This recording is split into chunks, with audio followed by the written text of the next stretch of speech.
From NBC News World Headquarters in New York, this is NBC Nightly News with Brian Williams. It's a good night tonight, finally, for some 4,000 people who were trapped aboard a crippled Carnival cruise liner for the past 5 days. They're back on land, and some of them even kissed the ground as they disembarked, ending what turned out to be a vacation they'd rather forget.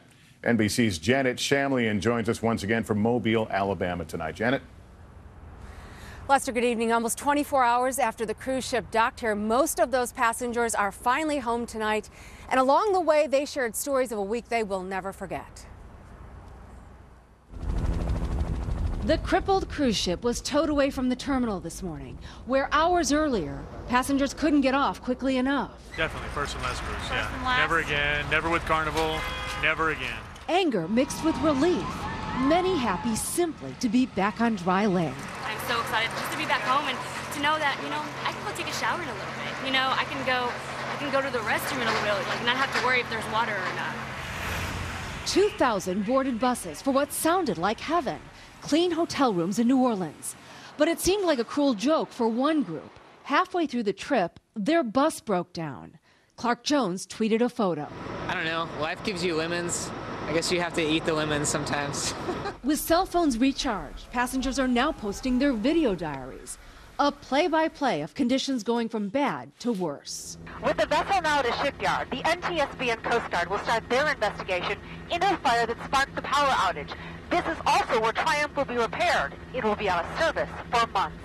And there may be other problems from the raw sewage on board. Illness is still a strong possibility. NBC's Dr. Nancy Snyderman. When people get home, they're going to feel safe and somewhat complacent, but any nausea, vomiting, and diarrhea over the next 2 to 3 days may be linked back to the exposure to the sewage on this ship, and that's a real worry for children and the elderly.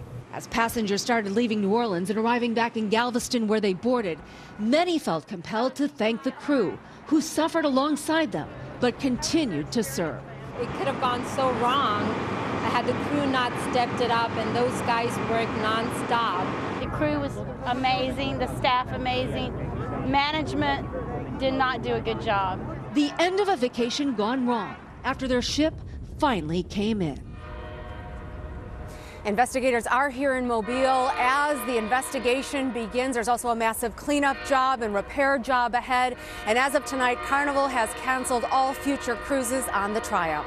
Lester, back to you. Janet Shamlian, thanks. This vacation gone bad is raising lots of questions about what rights you have and what rights you might be giving up when you set sail on a cruise. Already one passenger has sued Carnival for failing to provide a seaworthy vessel. If you're one of the hundreds of thousands who vacation on a cruise, what can you expect if things go wrong? NBC's Gabe Gutierrez reports. The nightmare is finally over for Triumph passenger Cheryl Espy. It got to be pretty bad. Carnival will compensate her and her fellow travelers $500, a refund, transportation expenses, and a free ticket. But this latest incident has raised questions about oversight of cruise lines and their passengers' rights.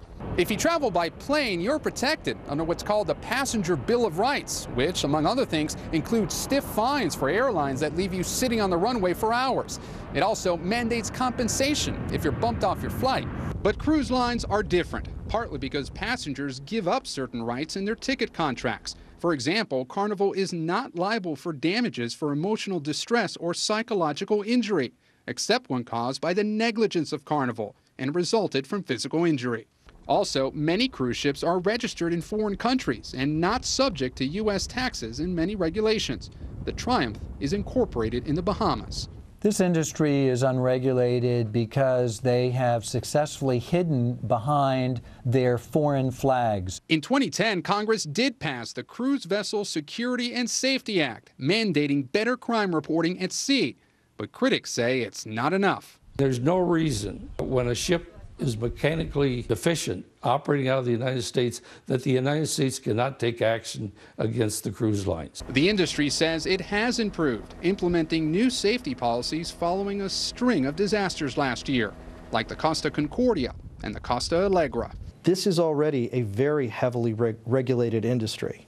It's regulated at both international levels and national levels, and the enforcement occurs in multiple layers. Dar says on any given day, there are some 280 cruise ships on the open seas. carrying about 300,000 passengers. For those considering any kind of travel, the most important information may be in the fine print. Gabe Gutierrez, NBC News, Atlanta.